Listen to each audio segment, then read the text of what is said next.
এবার ব্যবস্থা নিতেছেন তোলাম বাড়ি আগানোতে মানে জলের তো সমস্যা আপনারা এই এলাকার মধ্যে তো জলের সমস্যা কি কারণে জলের সমস্যাটা জায়গায় জায়গায় পাইপ ফাটে রয়েছে হ্যাঁ এরপরে এই অর্ধেক রাস্তা পর্যন্ত জল আয়ে আর এই বাদ বাকি মধ্যের থেকে মানে জল পায় না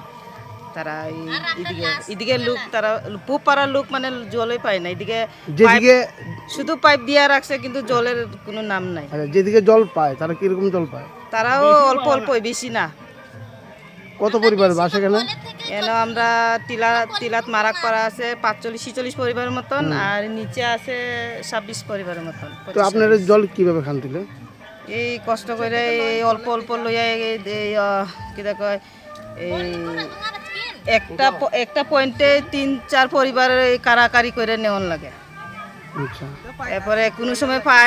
পাই না আর কোনো সময় কিতা হয় লাল জল বাইর হয় তো এই লাল জল গেলে গিয়া পরিষ্কার জল বাইর হইব তখনই গিয়া পায় তখনই সবাই পায় না নিচে একটা দেখলাম একটা ওই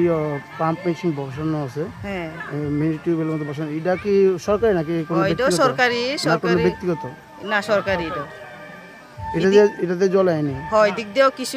মাঝে মধ্যে তো ওই নিজেরাই মেশিনটা নষ্ট হয়ে গেলে ঠিক করে করে চালান লাগে তো এই যে এলাকার এই যে বিধানসভা এটা তো কৃষ্ণপুর বিধানসভা এলাকার মধ্যে মন্ত্রী আয়নি জানেনি এই ব্যাপারটা মন্ত্রী তো একদিনও নাম লইছে না এই গ্রামে আমরা সুবিধা শুধু বুথের আগে আইসে কইতাছে আমার নাম বিকাশ আমি সবাইরে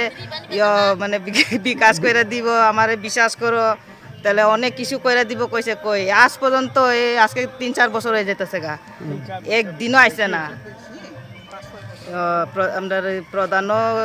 ওই দিন আয়া গেছে শুধু দূরে কিছু আর কি অসুবিধা গ্রামের কোনো দেখে না আপনার নাম কি আমার নাম শিমুল মারা এই গ্রামের মেম্বার কোন গ্রাম পঞ্চায়েত এটা আমরা চাকমাঘাট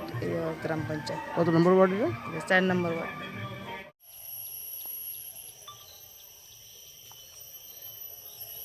জলের মেশিনটা কোন বসেছে